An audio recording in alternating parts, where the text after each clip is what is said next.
גל, מה נשמע? מעניינים. בסדר. היי, שלום לכולם.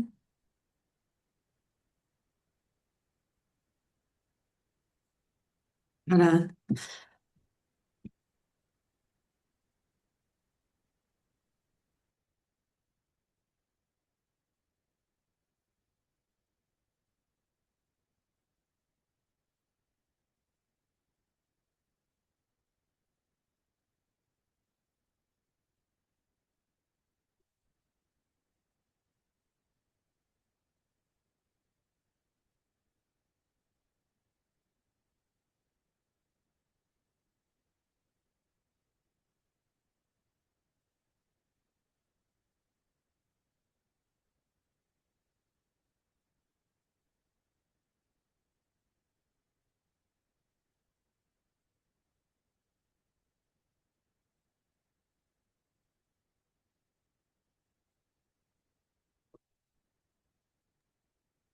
אני אחכה עוד דקה ונתחיל.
עכשיו אני חושבת שנתחיל. נכבד את מי שהגיע בזמן.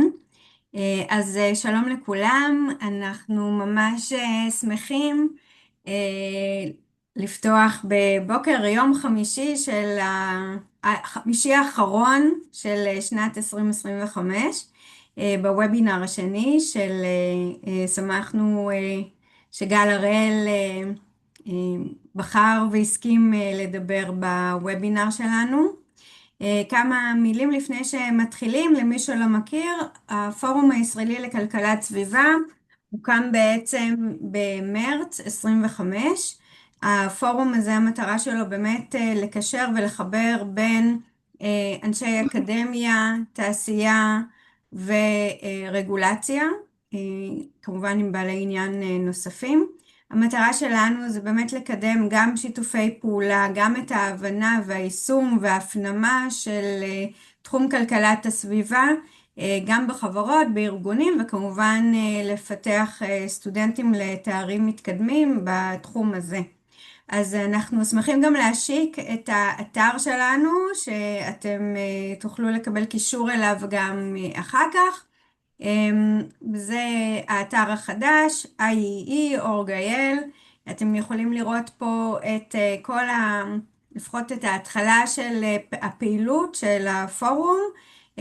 יש לנו כבר save the date לכנס הראשון של כלכלת סביבה ב-2 ביולי, וגם תוכלו להתעדכן פה, להירשם כמומחים, וכמובן לשמור על קשר דרך האתר. אז אני אשמח ששירי חפר תציג את גל ונתחיל עם ההצגה. אהלן, אז שלום לכולם. אני לשעבר מ-EY ושמחה ממש שיש לנו את גל פה היום. גל הוא מנהל מחלקת ESG וקיימות ב-EY ישראל, מנהל אהוב ומוערך מאוד, מומחה לשילוב היבטי קיימות בתהליכים פיננסיים, כולל תחום חיתום אשראי, ניהול השקעות, גיוסי חוב, חיתום וביטוח, וליווה כבר את רבים מהגופים הפיננסיים בישראל שעוסקים בנושא הטמעת סיכוני קיימות בתהליך ניהול הסיכונים הפיננסיים שלהם.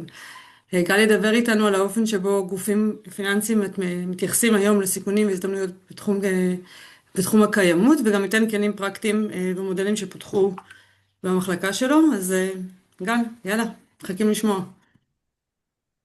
זה בוקר או צהריים טובים לכולם. שמח מאוד להיות פה. אני רגע אשתף מסך. באמת מה שאני אדבר עליו קצת זה מה הקשר בין גופים פיננסיים לסיכוני קיימות בכלל וסיכוני אקלים בפרט, שזה היום הנושא המרכזי שהגופים הפיננסיים מתעסקים בו גם בארץ וגם בעולם, למרות שמתעסקים גם בנושאים סביבתיים אחרים, ואיך איך התהליכים בעצם הפיננסיים לוקחים בחשבון היום את סיכוני האקלים ואת ההשפעות של משבר האקלים. אז אנחנו נתחיל מאיזשהו אישור קו קצר על מה זה בכלל סיכוני אקלים. אחר כך נדבר על איך חיתום פיננסי, מהם התהליכים שבהם חיתום פיננסי לוקח בחשבון את סיכוני האקלים. נציג קצת מודלים, דוגמאות למודלים פיננסיים שמקמטים ממש בכסף את ההשפעות ואת הסיכונים, ואז נדבר גם קצת על כלים למימון של פרויקטים סביבתיים.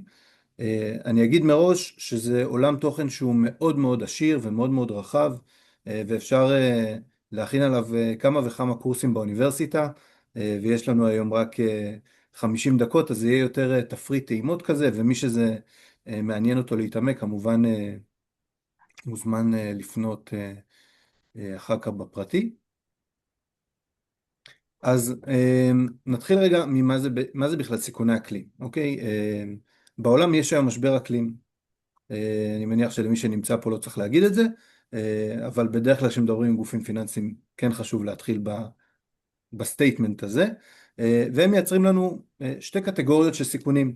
סיכונים פיזיים שנובעים בעצם מהשינויים שקורים במציאות בעולם בגלל אותם שינויי אקלים, יש יותר אירועי קיצון, הם יותר תדירים, יש שינויים בכל מיני דפוסים עונתיים, אקלימיים, דפוסי מזג אוויר, דפוסים גיאוגרפיים כתוצאה מאותם סיכונים פיזיים, ויש לנו סיכוני מעבר, שזה בעצם שינויים שקורים בסביבה העסקית שכל ארגון וכל אדם בעצם חי בה ופועל בה, בגלל שהעולם מנסה לעשות מעבר לכלכלה דלת פחמן כדי להתמודד עם משבר האקלים, וזה מייצר כל מיני שינויים כמו שינויים רגולטוריים, השקעות בטכנולוגיות חדשניות ומשבשות שהן טכנולוגיות נקיות יותר ותחליפיות לדברים קיימים, שינויים בציפיות של מחזיקי העניין, של הלקוחות, של הקהילות, של העובדים, מהחברות שהן בקשר איתם ומצפות מהן לעשות יותר דברים יותר משמעותיים כתנאי למערכות יחסים עסקיות, וכל מיני שינויים באופן שבו שווקים מתנהלים, תנודתיות הרבה יותר גבוהה של מחירים, של סחורות, של חומרי גלם, בגלל אותם שינויים, גם רגולטוריים וגם אירועי הקיצון והשינויים הפיזיים. וכל הדברים האלה בעצם מייצרים לנו סיכונים פיננסיים. איך זה מייצר סיכונים פיננסיים? בעצם אותם סיכונים פיזיים או סיכוני מעבר, הם פוגעים או עלולים לפגוע בעסקים על ידי נזק לרכוש, נזק למלאים, עלויות נוספות שנוספות לגופים, בין אם בגלל רגולציות, בגלל עליית מחירים של חומרי גלם שהם נהיים במחסור, או הייצור שלהם נהיה יקר יותר, יכולות להיות להם ירידה במחירות, יש פגיעה כמובן במשקי הבית, בגלל, שוב, או נזקים לרכוש, או שיש ירידה בהכנסה פנויה, בגלל שיש עליית מחירים, ובגלל שיש כל מיני הערכויות שצריך לעשות, והשקעות בתיקון הבית או הרכב, בגלל אותם נזקים אקלימיים, וכמובן השפעות מקרו-כלכליות, אינפלציה, חוסר יציבות של מחירים, עלייה באבטלה, איפה שיש סגירה של עסקים או פגיעה משמעותית בעסקים בגלל שינויי אקלים, למשל בכלכלות שהן מאוד מבוססות על דלקים פוסיליים, שהרבה פעמים הם יותר עתירי כוח אדם, למשל מאנרגיות מתחדשות, אז המעבר הזה עלול לפגוע בתעסוקה, וירידה בפריון עבודה בגלל התנאים הפיזיים המשתנים שבהם קשה יותר לעבוד, בוודאי בעבודות פיזיות, עבודות בחוץ, בנייה, חקלאות, כשחם יותר, כשהתנאים פחות נוחים לעבודה, זה פוגע בפריון, מייצר יותר סיכוני בטיחות וכו'. אותם סיכונים, פגיעות מקרו-כלכליות ופגיעות לעסקים, או כל גוף שבעצם נמצא בקשר עם גופים פיננסיים, מגדילים את הסיכונים הפיננסיים של הגופים הפיננסיים, בין אם זה סיכוני אשראי, סיכוני השקעות, הסיכון הביטוחי, סיכון לנזילות, סיכונים תפעוליים של הגופים הפיננסיים. כל הסיכונים הללו בעצם מושפעים בצורה די ישירה מההשפעות של שינויי האקלים, ובעצם הגופים הפיננסיים שרוצים לנהל בצורה שהיא יותר אפקטיבית את הסיכונים האלה, והם משקיעים היום המון המון משאבים בניהול של הסיכונים האלה, בלי קשר לשינוי אקלים, כן, בסוף זה הביזנס שלהם, למקסם את היחס בין התשואה לסיכון. אז הניהול של הסיכון זה בעצם אחד הדברים שמשקיעים בו הכי הרבה משאבים בגופים פיננסיים. הם נדרשים לקחת בחשבון את ההשפעות האלה של סיכוני האקלים, שזה איזשהו גורם חדש במפת הסיכונים העולמית באופן יחסי, ולהבין איך הם משפיעים או עלולים להשפיע על הלווים שלהם, על המבוטחים שלהם, על הנכסים שלהם, ולהכניס את זה לתוך תהליכי העבודה שלהם, וזה מה שקורה היום בעולם וגם בישראל כבר לא מעט שנים. ועכשיו אנחנו נצלול קצת יותר לאיך זה קורה.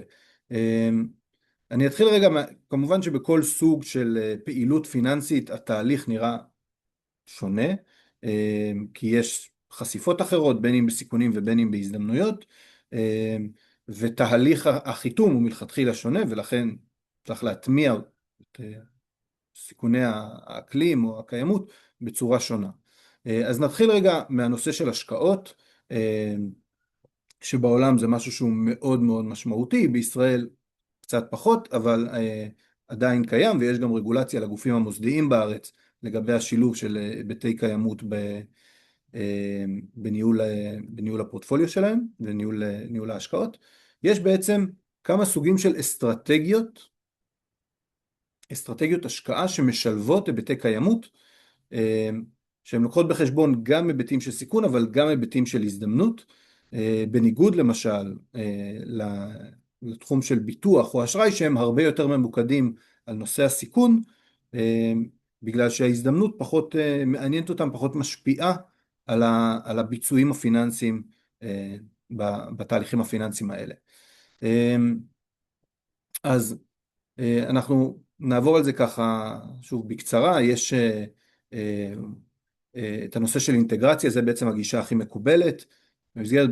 במסגרת האנליזה שאני בתור משקיע עושה על נייר ערך, אני לוקח בחשבון גם היבטי קיימות, אני עושה איזשהו DD על החברה, due diligence, או משתמש, מה שיותר מקובל, בדירוגי ESG, שהיום מאוד מאוד נפוצים בכל העולם וגם בישראל, וכל החברות הציבוריות כמעט מדורגות באיזשהו דירוג ומקבלות ציונים, שהמשקיעים בעצם קונים את המידע הזה ומשלבים אותו בתהליך הניהולי שלהם.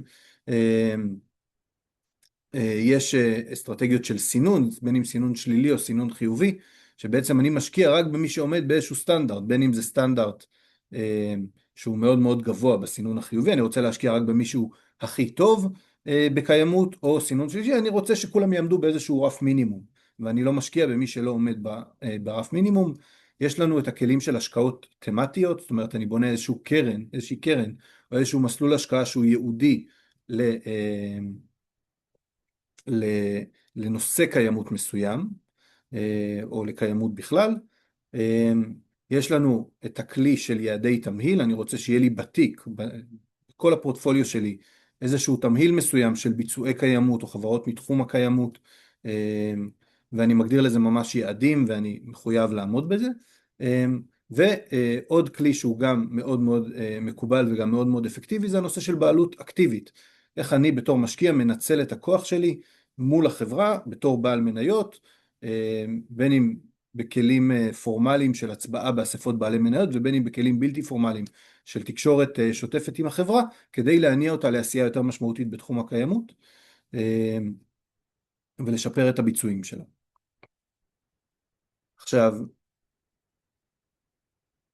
אנחנו עכשיו נצלול קצת יותר לעומק לנושא של חיתום אשראי, שבארץ זה משהו שהוא מאוד מאוד משמעותי. לבנקים יש רגולציה, נקראת נב"ת 345, שנכנסת לתוקף ביוני הקרוב, אחרי כבר כמה שנים של היערכות, וכל הבנקים הגדולים כבר עמוק בתוך התהליכים האלה, כבר מיישמים את תהליכי, את השילוב של סיכוני אקלים בחיתום שלהם, ואנחנו רגע נתעמק באיך זה קורה. אז התהליך הזה כולל כמה שלבים, וזה כמובן תהליך מעגלי שהוא כל הזמן מתמשך ומזין את עצמו. אנחנו מתחילים באיזשהו זיהוי של הסיכונים. הזיהוי הראשוני של הסיכונים הוא יחסית ברמה היי-לבלית, מסתכלים בעצם על התיק, מבינים באיזה סגמנטים של התיק, איזה חשיפות לסיכוני אקלים שונים יש לי, בין אם זה לפי הסקטור, לפי סוג החברה, תחומי פעילות שלה, לפי סוג האשראי שאני נותן, כי מוצרי אשראי שונים יכולים להיות חשופים בצורה שונה לאותם גורמי סיכון, ואני בעצם מגדיר איזושהי מפת סיכונים שהיא רלוונטית לי, בהתאם לפוזישנינג העסקי שלי בשוק האשראי, ובעצם על בסיס מפת הסיכונים הזאת אני בונה כלים פרטניים כדי להעריך את הסיכון בפועל ברמת הלווה הבודד. אני בעצם מייצר איזשהו תהליך פנימי של due diligence, של בדיקה פרטנית על אותו לקוח בודד, שהוא לצורך העניין חברה מסקטור הנדל"ן, שאני עכשיו נותן לה אשראי ל3 שנים, כדי לממן פרויקט בנייה בנהריה. אוקיי? כמה היא בפועל חשופה לאותם סיכונים כלליים שחברות בנייה בישראל חשופות להם בפרויקטים של 3 שנים. לפי מה זה בדיוק הפרויקט הזה, איזה מאפיינים יש לו, איך החברה מנהלת את אותם סיכונים, ועוד כמה היא בכלל מודעת לזה שיש לה סיכונים כאלה, איזה ביטוחים יש לה, ואני ממש בודק את כל הדברים האלה הרלוונטיים, ונותן לחברה איזשהו ציון סיכון, ומבין את החשיפות הקונקרטיות של אותה הלוואה,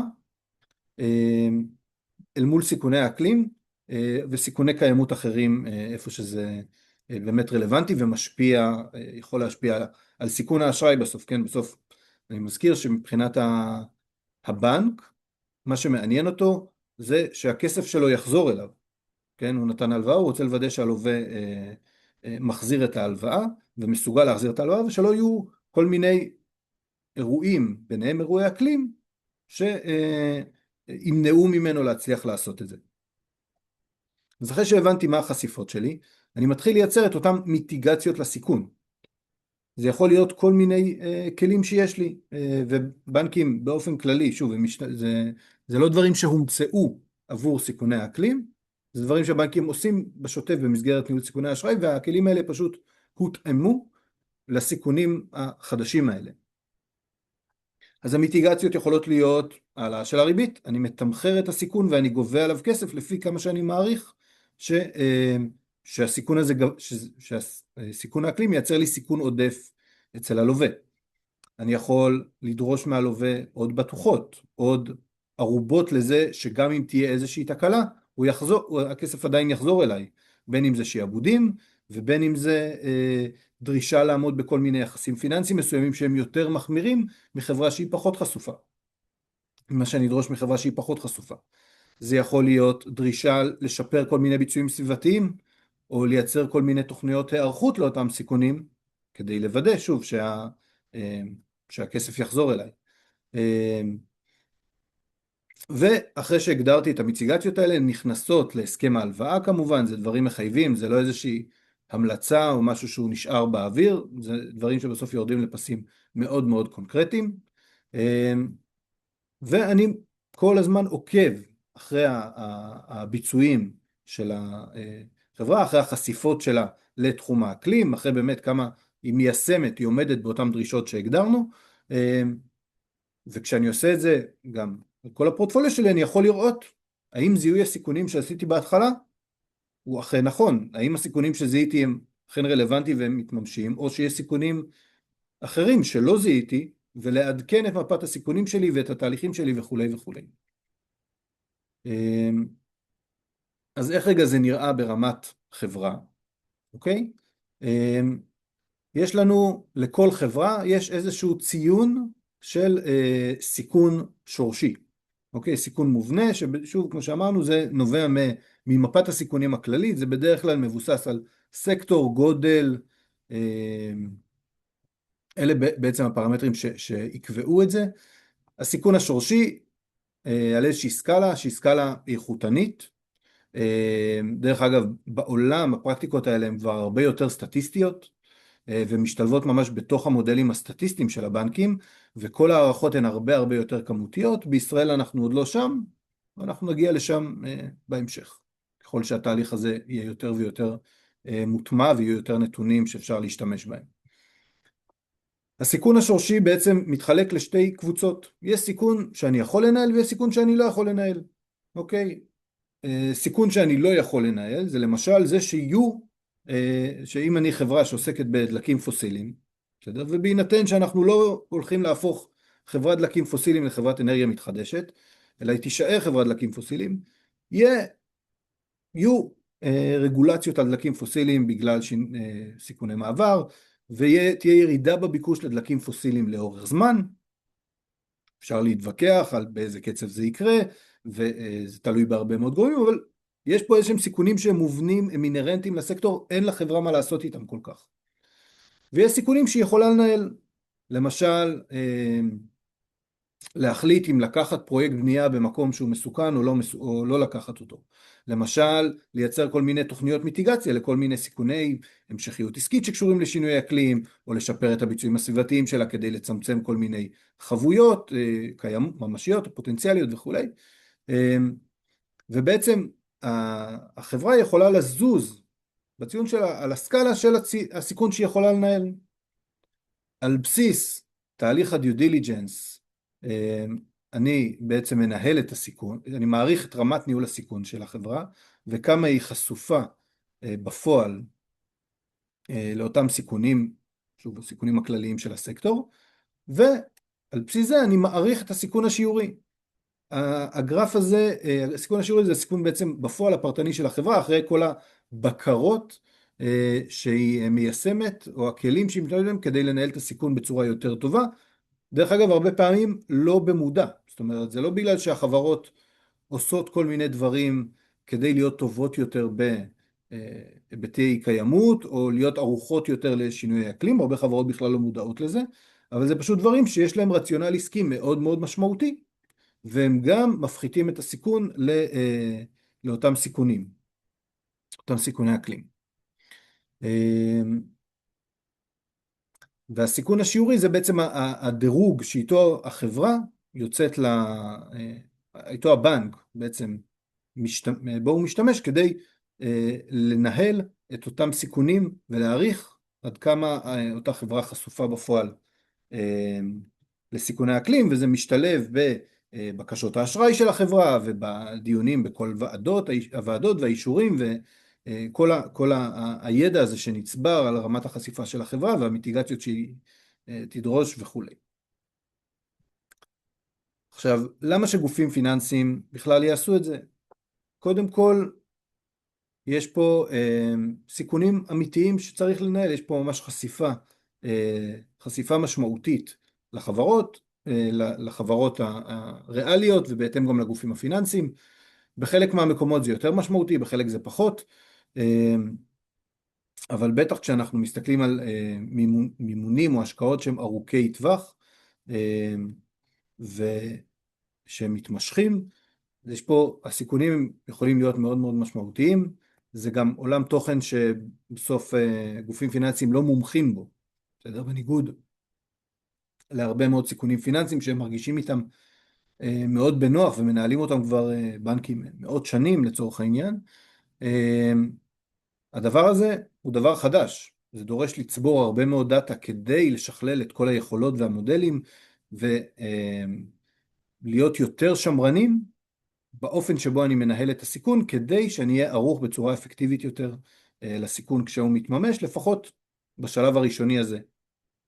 הסיבה השנייה היא שיש רגולציה כמעט בכל מדינה מערבית, כולל בארצות הברית של טראמפ, יש לגופים הפיננסיים הרבה מאוד רגולציות לגבי ניהול סיכונים בכלל, וגם רגולציות פרטניות וייעודיות לניהול סיכוני אקלים וקיימות ושילוב שלהם בתהליכים הפיננסיים. אפילו בישראל, שוב, יש לנו רגולציות די מתקדמות בתחום הזה, בטח לבנקים ובמידה פחותה למוסדיים. והדבר השלישי זה הבשלות של ניהול ה-ESG בארגון. בסוף חברות שמנהלות ESG זה תהליך שהוא כל הזמן מתמשך ומתפתח. הגופים הפיננסיים הם בדרך כלל חברות גדולות, חברות ציבוריות, יש להן פעילות ESG משמעותית, הן מדורגות על ידי מדרגים בינלאומיים, זה חשוב למשקיעים שלהם, ללקוחות שלהם וכולי, והם כל הזמן מתקדמים בתהליך הזה, וזה דורש גם הטמעה של היבטי ה-ESG בתהליכי הליבה העסקיים. אז מה הבנקים עשו בישראל כדי לעמוד ברגולציה? נראה לי כל מי שעובד עם בנקים חשוב שיכיר. קודם כל הם גיבשו מסגרת של ממשל תאגידי לניהול סיכוני האקלים בכל הבנק, בהתייחס לכל הסיכונים הפיננסיים שהם מנהלים בצורה מאוד מאוד מסודרת, וברגע ששוב זה נכנס לכל המדיניויות, לנהלים של הבנק, זה חלק מהשיטה, זה חלק מהסיסטמה, זה משהו שהוא מוטמע כבר עמוק עמוק בתוך התהליכים ובתוך ההתנהלות השוטפת. הם בנו את המתודולוגיות לשילוב בתהליכי חיתום שהצגנו מקודם. זה מתודולוגיות שהן באמת מאוד מאוד מפורטות ומעמיקות, ואפשר לדבר עליהן הרבה מאוד זמן, על מהם הסיכונים האלה לכל סוג של חברה ואיך מעריכים אותם ומה עושים איתם. המיקוד היום של רוב הבנקים הוא באשראי העסקי. יש גם חלק מהבנקים שהתייחסו לזה גם במשכנתאות וגם באשראי לעסקים קטנים ובינוניים, בדרכים אחרות, אבל זה פחות במיקוד ברוב הבנקים. הרבה בנקים השקיעו המון משאבים בהדרכות לצוותים שלהם, לבנקאים שיבינו בכלל מה זה הסיכון הזה, איך מנהלים אותו ואיך זה משפיע עליהם. שילבו את זה במסגרות ניתוח התרחישים שלהם ותהליכי אייקאפ. אייקאפ זה איזשהו תהליך פיננסי רגולטורי מאוד משמעותי של הערכת הלימות הון שבנקים עושים. בעצם זה תהליך שבעצם בודק האם לבנק יש מספיק כסף לעמוד במחויבויות שלו, בהינתן שקורה איזשהו אירוע קיצון. בסדר, זה כמובן איזושהי הפשטה של הדבר, אבל זה בגדול הרעיון, ובעצם הבנק מחויב שיהיה לו מספיק כסף לאותם אירועי קיצון, וגם סיכוני אקלים נכנסו לתוך התהליך הזה. הכניסו את זה גם לניהול הסיכונים בהשקעות הנוסטרו של הבנק, שזה אמנם חלק יותר מצומצם מהפעילות הפיננסית, אבל הוא עדיין חלק משמעותי. והבנקים גם הגדירו כל מיני מגבלות לכמה הם מוכנים לקחת סיכוני אקלים בתיקים שלהם, והם הגבילו את עצמם בכמה הם מוכנים לממן חברות שהן ברמת סיכון מאוד מאוד גבוהה. עכשיו נעבור קצת לדבר על המודלים הפיננסיים. עד עכשיו זה היה, התהליך שהצגנו הוא תהליך שהוא מאוד מאוד איכותני בסך הכל. אמנם אנחנו מדברים עליו במספרים, אבל זה עדיין תהליך של הערכה שהיא איכותנית בעיקרה. בעולם יש לנו גם מודלים שהם מודלים כמותיים, מודלים סטטיסטיים, מכל מיני סוגים שמאפשרים לנו להעריך בפועל את החשיפה, או כל מיני סוגים של חשיפות. בסדר?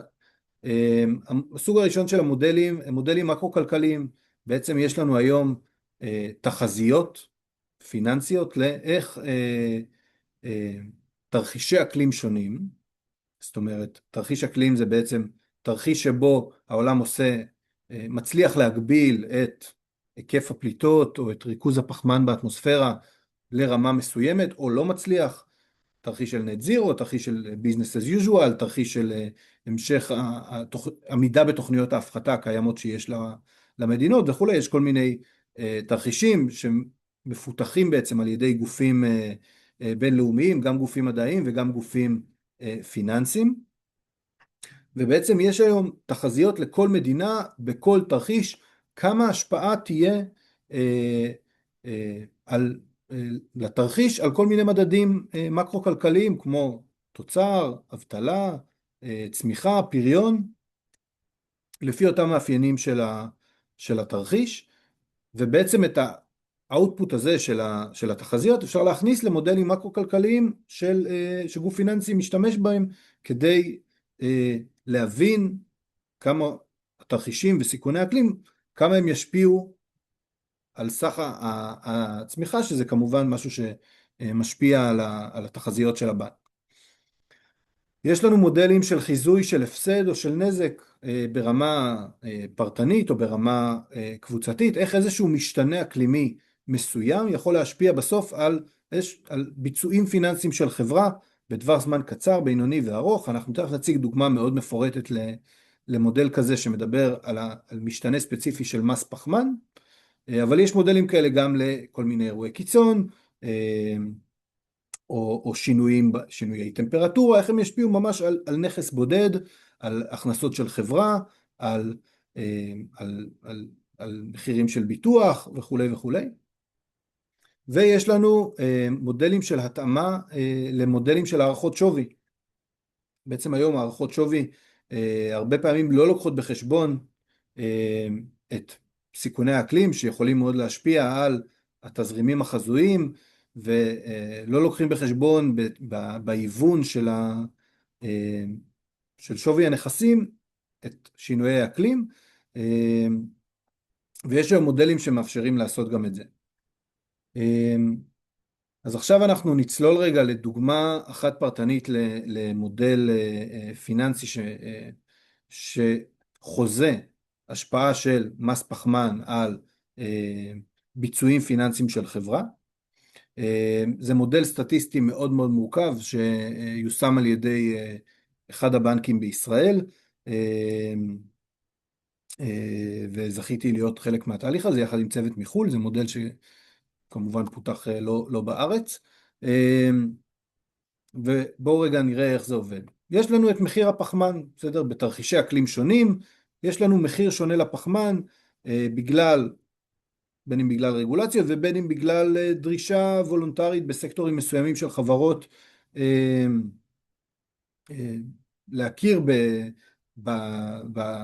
בעלויות החיצוניות שלהם ולקנות תעודות פחמן ולהפחית בעצם את הפליטות שלהן. מחיר הפחמן כמובן משפיע על עלות הייצור, ובהתאם הוא משפיע על מחיר המוצר.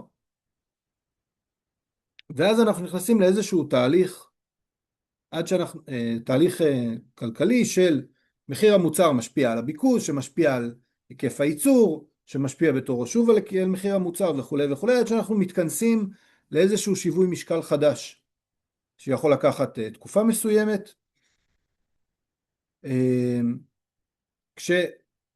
נגיד במאמר מוסגר, בינתיים בתקופת התהליך של התכנסות לשיווי משקל, אני גם יכול בתור חברה להפחית את הפליטות שלי כדי להפחית את העלויות שיש לי למס פחמן.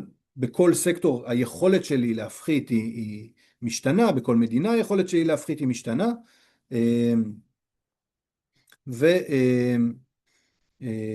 וכמובן שגם מחיר הפחמן משתנה לאורך זמן, כי זה לא משהו שהוא סטטי. עכשיו, את כל הדברים האלה כמובן אנחנו יכולים להעריך לפי מחיר הפחמן והפליטות של חברות בסקטורים מסוימים, במדינות מסוימות, כמה עלויות נוספות יהיו להם, איך זה ישפיע על מחיר המוצר, כמה מזה הם יוכלו לגלגל לצרכנים, וכמה הם לא, לפי קשיחות הביקוש למוצר, הסביבה התחרותית וכולי, ולהעריך בעצם, לחשב את שיווי המשקל החדש שאליו נתכנס. עכשיו, אם אני הולך מפה לאיך אחר כך הגוף הפיננסי משתמש באותו מודל, על בסיס אותו שיווי משקל חדש, שמשתנה שוב מדי שנה, אני יכול להעריך מה יהיו השינויים בתוצאות הפיננסיות של החברה. יהיו לה יותר הכנסות, פחות הכנסות, יותר הוצאות, פחות הוצאות, איך ייראה, זה משפיע על על המאזן, על ה-cash flow, כל שנה, ואפשר לחזות את זה היום להרבה מאוד שנים קדימה. והשינויים בתוצאות הפיננסיות האלה משפיעות על ה-PD. ה-PD זה בעצם המדד שהבנקים משתמשים בו כדי להעריך את החשיפה של הלווה, את רמת הסיכון שלו. זה בעצם אפשר לקרוא לזה דירוג האשראי, זה probability of default, זה מה הסיכוי שהלווה לא יעמוד בדרישות של בתנאים של ההלוואה. זה נתון שהוא נתון סטטיסטי שמתבסס בעצם על המדדים הפיננסיים של החברה, ועל בסיס ה-PD, הסיכוי שהלווה בעצם לא יוכל לעמוד בתנאי ההלוואה, אני יכול להעריך מה ה-expected credit loss, כמה כסף אני אפסיד. עכשיו, ברמת תיק של בנק, תיק אשראי של בנק, כמובן שהמספרים הגדולים מסתדרים, וגם אם לא, כמובן שלא כל אחד מאותם לווים יגיע לאיזשהו דיפולט מול הבנק, אבל אם יש לי PD ממוצע בתיק של 2%, אז זה אומר ש2% מהלווים שלי לא יעמדו בתנאים, ואני אפסיד 2% מהתיק, בגדול.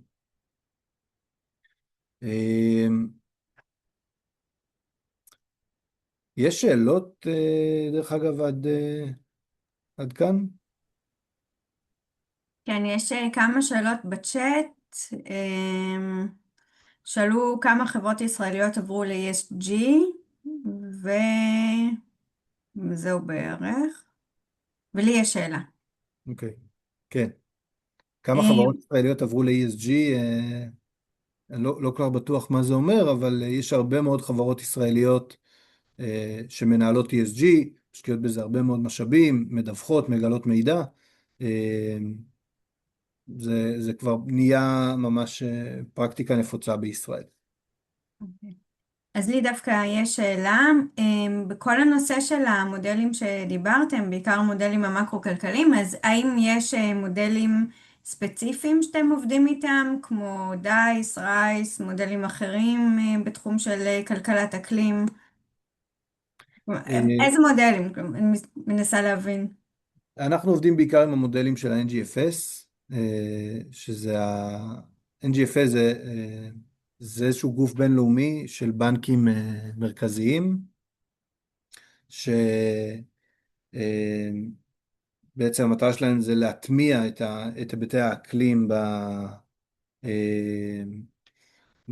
בגופים הפיננסיים ובבנקים, והם בעצם פיתחו היום את הפריימוורק של תרחישי האקלים, שהוא הכי מקובלים במגזר העסקי, והם גם אלה שיצרו את התחזיות המקרו-כלכליות לכל מדינה. זה המודל שאנחנו בדרך כלל עובדים איתו, כשאנחנו מסתכלים על נתוני מקרו. תודה. אני רוצה להגיד דבר קטן, שאני חושבת שעשו התאמה יש את המודל המסד של יאסה, אם אתה מכיר, זה מכון מחקר בינלאומי שישראל שותפה בו, ונדמה לי שעשו ממש לא מזמן התאמה לישראל של מודל המסד, שקשורה לכל שינויי האקלים. אז שווה לבדוק את זה. מעניין, תודה. אפשר להוסיף רגע? אני עבדתי על המודל מסד שכנראה ב-NGFS משתמשים בו, אז רציתי לשאול האם כאשר השתמשתם במודלים לקחתם את ההתאמה לישראל ספציפית או השתמשתם בנתונים קיימים? תלוי באיזה מקרה. יש מקרים שבהם לקחנו את הנתונים הספציפיים של ישראל, יש מקרים שבהם לקחנו נתונים של כל מיני מדינות שהן בנות השוואה באופן יחסי, מתוך הנחה שהדאטה במדינות אחרות הוא יותר מקיף או מהימן. זה תלוי ב-use case הספציפי. אני חושבת שכדאי לדבר איתנו, כי אנחנו פשוט פיתחנו את המודל מסאג' לישראל, אז זאת אומרת, לקחנו נתונים כן, יהודיים כן, איילת, זה בדיוק מה שאמרתי, דיברתי עם ורד בלס, ובדיוק דיברה איתי על ההתאמה של המסאג', אבל כן, בסדר. נכון, אז זהו, אז באמת כדאי ככה לבחון את זה, איזשהו שיתוף פעולה. טוב לדעת. כן. אחלה. אז נמשיך. רגע, לי יש שאלה, גל, לגבי מחיר הפחמן. מהמם. אתה מדבר על מחיר פחמן במס האירופאי או במס הישראלי? במס הישראלי? אז זה לכל חברה מאוד כללי, אנחנו מדברים עכשיו, זה מאוד בגדול, כאילו אנחנו מאוד לא יורדים לפרטים, כי לדוגמה אצלנו באבן קיסר, המס פחמן כרגע שיש לנו הוא די מינימלי, אז אני לא רואה איך זה יכול להשפיע על עלות הייצור, שינויים בתוצאות הפיננסיות, כרגע לפחות, כרגע זה עם הזמן יגדל וישתנה, אבל כרגע זה די מינימלי. נכון. אז המס פחמן היום בישראל הוא באמת, הוא גם מאוד מאוד נמוך, וגם בשנים הקרובות עוד מקבלים החזרים מאוד משמעותיים על תשלומי המס, אבל חברות שיש להן פעילות במדינות אחרות שבהן המס הוא יותר משמעותי, בין אם כמס ישיר, בין אם דרך מנגנונים כמו סיבם, ובין אם שוב, פשוט בעתיד כשהמס ילך ויגדל, בין אם בגלל שזה חלק מהמובנה במנגנון, ובין אם בגלל שינויי מדיניות, אז המס בהחלט יכול להיות מאוד משמעותי וממש להשפיע על תוצאות פיננסיות, ואנחנו תרחשנו כל מיני חברות, וראינו שבטווחי מס שהם לא מאוד מופרכים גם, בסדר, ב-60 שקל לטון פחמן למשל, שזה לא מס מאוד גבוה, כמס ישיר, החברות ממש, זה מצמצם להם זה מעביר אותם להפסדים, מרווח להפסד, בחברות גדולות ומשמעותיות, מצמצם להם את הרווח בצורה משמעותית, אז כן, זה בהחלט יכול להיות לזה השפעות משמעותיות. יש חברות ישראליות שכבר שם, היום? סתם כן. בשביל לדעת. שהמס העביר אותן מרווח להפסד. זה לא חייב להיות כל כך ספציפי, אבל אם זה מספיק משמעותי בשבילם. יש חברות למשל הסיבם הופך אותן ללא רווחיות בעוד נגיד 3 שנים, כשכבר ההחזר יהיה יחסית יהיה פחות משמעותי. אבל אם יש, סליחה שאני קוטעת אותך, אם יש את מס הפחמן בישראל, אז צריך לשלם גם בישראל וגם באירופה? כיום, למיטב ידיעתי, אירופה עדיין לא הכירה במס הפחמן הישראלי בצדק. כמס פחמן, בגלל שהוא לא מס ישיר, הוא דרך כן, הבלו. אני יודע שזה במשא ומתן עם האיחוד האירופי כבר תקופה ארוכה, ומשרד האוצר עובד על זה, אבל גם אם יכירו במס הפחמן הזה, עדיין יכול להיות שיצטרכו איזושהי התאמה לשלם בסיבם בגלל הדלתא. כן, מעניין, מעניין ממש. תודה. אחלה. אז נמשיך לנושא האחרון להיום, שזה בעצם הכלים שיש לנו לממן פרויקטים סביבתיים. אני אתחיל אני אדבר בעיקר על האג"חים המקיימים, אגרות חוב מקיימות, זה בעצם המנגנון שהוא היום הכי מקובל בחברות עסקיות סטנדרטיות. הכלי הזה הוא חלק כמובן מסל רחב יותר של כלים שקיימים בעולם, כולל כמובן כל שווקי הפחמן הוולונטריים. למי שמכיר, אני לא אתעמק בזה בשיחה הזאת, אבל זה בהחלט כלי שהוא, יש כל מיני כלים שיכולים להיות רלוונטיים, ומי שיש לו איזשהו פרויקט סביבתי שמעניין אותו לקדם, יש כל מיני דרכים לממן את זה כדי להפוך את הפרויקט ליותר רווחי. אבל נדבר רגע על האג"חים. בעצם אגרות חוב מקיימות זה אגרות חוב או החברה שמגייסת את הכסף מתחייבת, החברה או המדינה או הגוף מתחייבים להשתמש בכסף כדי לבצע איזשהו פרויקט שהוא סביבתי, או יש גם אג"חים חברתיים וכולי, או אג"ח שהחברה מתחייבת לעמוד ב-KPIs מסוימים שקשורים לקיימות, והריבית שהיא תשלם על האג"ח היא זזה באיזשהו טווח מוגדר, לפי כמה היא עומדת באותם KPIs. אם היא עמדה בהם בצורה מלאה, היא תשלם נגיד 20 נקודות פחות, ואם היא לא עמדה בהם, אז היא יכולה לשלם 10 או 20 נקודות יותר. שוב, תלוי איך מגדירים את אותו טווח. ואם היא עמדה בחלק, תשלם חלק מסוים. שוב, יש כל מיני דרכים להגדיר את זה, אבל היא יכולה לעשות עם הכסף מה שהיא רוצה. אין לה מגבלות על השימוש בכסף. באג"חים הירוקות זה נקרא מודל use of proceeds. בעצם אני צריך להשתמש בפרוסידס, בכסף שגייסתי, לפרויקט שהוא פרויקט קיימות, בין אם זה פרויקט סביבתי, פרויקט חברתי. יש הגדרות, יש תקנים בינלאומיים שמגדירים מה זה בעצם פרויקט סביבתי. יש קריטריונים, צריך לדווח אחר כך על מה עשיתי עם הכסף, מה האימפקט הסביבתי שזה ייצר. הדיווחים האלה צריכים לעבור אשורנס של צד שלישי. זה לא עושים מה שרוצים.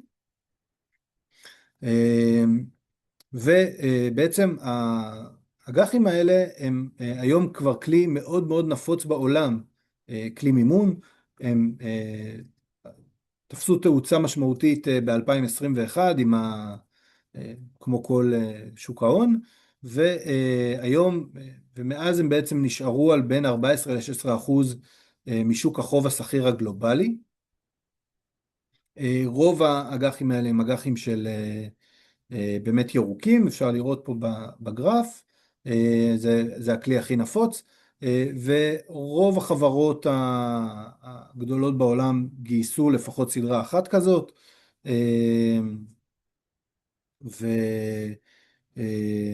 והתחום הזה מאוד מאוד מתפתח, מאוד מאוד משמעותי. משקיעים זה משהו שמאוד מאוד מעניין אותם, ויש משקיעים גם שזה משהו שהם מחויבים אליו, מחויבים לקנות אג"חים כאלה, מחפשים כל הזמן מוצרים כאלה. ובעצם הכלי הזה, קודם כל הוא יכול לתת הטבה בריבית. בעולם אנחנו רואים את זה. אמנם זה מאוד מאוד קשה לחשב כמה בדיוק הטבה בריבית זה נתן, כי אין חברה שהנפיקה באותו יום שתי סדרות אג"ח, אחת מקיימת ואחת לא, לאותם טווחי זמן. אז זה לא השוואה של בדיוק אחד לאחד, אבל כן בניתוחים מקרו-כלכליים על הרבה מאוד נתונים של הנפקות ירוקות אל מול הנפקות רגילות, רואים שבחברות דומות יש הטבה בריבית שהיא הטבה משמעותית. מחקרים שונים מצאו פערים שונים, אבל אנחנו בדרך כלל מדברים על משהו כמו 0.2% הטבה בריבית, שזה בגיוסים גדולים זה סכומים מאוד משמעותיים. זה כמובן לחברות ישראליות זה יכול להיות מאוד מעניין כדי למשוך משקיעים זרים שמסתכלים על המכשירים האלה, מחפשים את המכשירים האלה, ואחרת לא בהכרח היו מכירים את חברת הנדל"ן הרנדומלית מישראל שמנפיקה אג"ח, וזה פחות נמצא על הרדאר שלהם.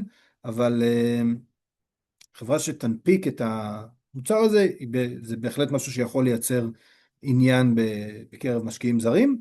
ואחר כך גם רואים גם בחברות ישראליות שעשו הנפקות כאלה, וגם בשווקים אחרים שהם פחות מקובלים בשוק ההון הבינלאומי, שחברות שהנפיקו אג"ח כזה ומשקיעים זרים הגיעו אליהם דרך האג"ח הזה, אחר כך עברו גם להחזיק בניירות אחרים שלהם, כי הם כבר הכירו את החברה, ראו שזאת חברה טובה, סמכו עליה וכולי, ועברו לניירות אחרים. זה משפיע על דירוגי ה-ESG בהרבה מאוד סוגים של דירוגים וסקטורים לחברות שזה מעניין אותן, וזה כמובן מוניטין משמעותי בשוק ההון, זה מסגנל לשוק ההון שאנחנו מנהלים את הנושא הזה, לוקחים אותו ברצינות. שוק ההון עושה לזה המרה לירידה ברמת הסיכון, זאת גם הסיבה מלכתחילה שנותנים הטבה בריבית, שהחברות מקבלות הטבה בריבית בגיוסים האלה, כי זה בסוף אומר שהחברה שמגייסת אג"ח כזה, זה אומר שהיא מנהלת טוב היבטי קיימות, וסיכוני הקיימות שלהם פחות משמעותיים, וזה שווה כסף למשקיעים.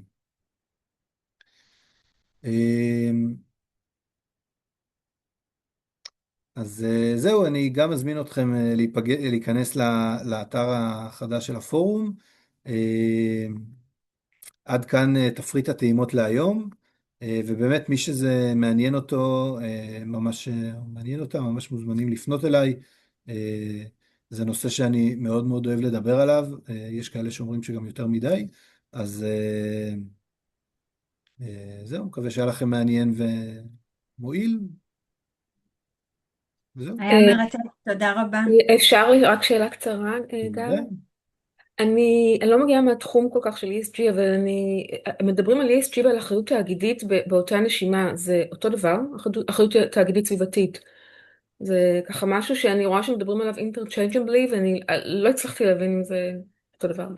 מעולה. אז זה בגדול יש הרבה מאוד מושגים שיש ביניהם הבדלים טרמינולוגיים מסוימים, אחריות תאגידית, ESG, קיימות בעסקים, CSR, יש ביניהם הבדלים טרמינולוגיים למי שזה מאוד מעניין אותו. בדרך כלל אין הבדל משמעותי במהות בין הדברים, בפרקטיקה של הדברים. זה בעצם אותו דבר. זה מרגיש שזה סוג של תת קבוצה ב-CSR, ה-ESG. אז הפוך, ה-CSR הוא יותר מתמקד בהיבטים החברתיים, הפילנטרופיים של החברות, שזה תת קבוצה בתוך ה-ESG. קיימות, אז מתייחסים לזה בדרך כלל כשילוב של ה-E וה-S בלי ה-G. אז יש פה, זה עניינים של סמנטיקה. בישראל היום כשאנחנו מדברים על ESG או על אחריות תאגידית, אנחנו כנראה מדברים על אותו דבר. כן, לא, כי ה-S של ה-ESG זה social, זאת אומרת, זה לגמרי חברתי. בסדר גמור, תודה רבה. יש לי גם שאלה, גל, וגם בסוף אני רוצה רק להזכיר לכולכם את הוובינרים, אז רק עוד תזכורת אחת בסוף. גל, יש לי שאלה לגבי ההנפקות. ראיתי שיש כל מיני מסגרות להנפקות, ויש כאלה שדורשות, יש את ה-Climate Bond Criteria, שהוא מאוד מאוד מדויק, ומה אתה צריך לעשות ולעמוד כדי שתהיה בכלל זכאי להנפיק אג"ח שהוא Climate. ויש כאלה שהן מאוד מאוד כלליות, כמעט בלי מסגרת פיקוח. זה כמעט, לא צריך להיות אפילו שקוף במה השקעת, לדעתי האג"ח שהמדינה הנפיקה הוא כזה, שהוא אג"ח ירוק, אבל מאוד מאוד מאוד כללי, ואין אפילו דיווח במה השקיע בפועל. אז איך אנחנו יודעים שבאמת חברה קיבלה איזושהי קרדיט בזכות זה שעשתה השקעה אג"ח ירוק, איך אנחנו יודעים שזה באמת הלך לתועלות ירוק? כאילו, אם אתה יכול להגיד מילה על העולם הזה, כמה הוא הולך לקראת פיקוח וכמה אפשר לפתוח בו. מעולה. אז יש כל מיני תקנים באמת למה זה אג"ח שהוא ירוק, שכל תקן דורש גם קריטריונים מסוימים וגם מנגנון ניהולי מסוים לכסף. היום התקן הכי מקובל הוא ה-Green Bond Principles של ICMA, שזה ארגון השווקים הפיננסיים, שווקי ההון הבינלאומי.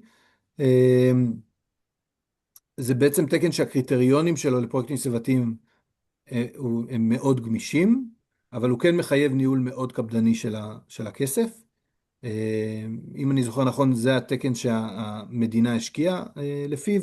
לפי התקן חייבים לפרסם 2 דוחות במהלך חיי האג"ח לפחות, אחד אחרי שנה ואחד בסוף חיי האג"ח, שאומרים גם מה הלוקציה של הכסף, זאת אומרת, גייסתי 500 מיליון שקל, מה עשיתי איתם? שמתי 100 מיליון על זה, 200 מיליון על זה, 200 מיליון על זה. ולאחר מכן, ומה האימפקט הסביבתי שהכסף הזה עשה, לפי איזה שהם KPI סביבתיים שהם רלוונטיים לפרויקטים ושהם הרבה פעמים גם מוגדרים מראש במועד ההנפקה. כשאני יוצא להנפקה כזאת, אני מפרסם מסמך שנקרא Green Bond Framework או Sustainable Finance Framework, שמגדיר, בעצם מחייב אותי, זו התחייבות שאני לוקח על עצמי כשאני עושה את ההנפקה אל מול המשקיעים, ואני בעצם מתחייב בדבר הזה, איך אני הולך ליישם את התקן, את התקן הכללי, זאת אומרת, באיזה סוגי פרויקטים אני מתחייב להשקיע, מה ה-KPIs החברתיים, איזה, לצורך העניין, תהליך ניהולי אני בונה כדי לוודא שאני עומד בתקן, ואיך אני מיישם אותו בפועל. ואחר כך, שוב, לדווח על זה. אם המדינה לא פרסמה דוח כזה, זה אומר שהיא כנראה לא עומדת בהתחייבויות שלה כלפי המשקיעים. היא פרסמה דוח, אבל אני לא הצלחתי להסיק ממנו יותר ממסקנות. לכן, זה היה נראה לי יחסית חלקי, יחסית למסגרות אחרות. לא באתי להעביר ביקורת, יכול להיות שהיא עשה מעולה ואני לא התעמקתי בזה, פשוט כן ביררתי כמה אז. זאת אומרת שיש קריטריונים ויש שיטות ואמורה להיות דרך לעקוב. ובעצם הדיווחים האלה הם א' מחויבים באשורנס של צד שלישי, גם הפריימוורק, התקן, כאילו הגדרה שלי של איך אני עומד בתקן, זה גם עובר אשורנס, שבעצם כאילו צד שלישי מאשר שמה שהגדרתי שאני אעשה אכן הוא תואם את התקן, וגם הדיווח, מה שעובר אשורנס חשבונאי, הכסף יצא, מדדי האימפקט תקינים, אז זה התהליך, ושוב במועד ההנפקה אתה יכול לדעת לפי המסמך פריימוורק על איזה תקן המנפיק מתבסס, ואם... ואז גם לבדוק כמה הוא רציני. בדיוק, אם אני רוצה ואז להבין אם אתה לוקח את התקן המחמיר יותר או המחמיר פחות, מקובל יותר, מקובל פחות, בדיוק כמו למשל בעולם של תעודות הפחמן, שאתה יודע לפי איזה סטנדרט התעודה הונפקה. ואז אם אתה יותר סומך על גוף תקינה כזה או גוף הסמכה כזה, אתה יכול לדעת עד כמה זה רציני התעודה הזאת, כמה היא שווה באמת. מעולה. תודה רבה, גל. שוב תודה, ואני מזכירה, נשמח מאוד לקבל עוד הצעות להרצאות. יהיה לנו הרצאה כל חודשיים, נשמח מאוד מהאקדמיה, מהתעשייה, חברות ייעוץ, NGO, כל מי שמתעסק בתפר הזה של כלכלה ותעשייה, וכמובן מהממשלה. ואם לא תפנו אלינו, אנחנו נפנה אליכם. אבל אנחנו ניפגש כל חודשיים, ההרצאה הבאה תהיה של אביטל אשת מהמשרד להגנת הסביבה, ונפרסם עליה בצורה מסודרת. רגע, אמיתי רצה לשאול משהו? שאלה רק, מה קורה עם ה-CSDDD, ה-Triple D, ה-Due Diligence התאגידי? הוא בפריזר, הוא מושלם באומניבוס, כאילו מה קורה עם זה? הוא באומניבוס, שבדיוק אושר לפני שבוע? אבל הוא מוקפא, אז או שהוא נדחה. הוא גם נדחה וגם עלו הספים, מלכתחילה זה לא הייתה רגולציה שמאוד רלוונטית לחברות ישראליות, כי רובן לא עבדו אפילו בספים הקודמים, אז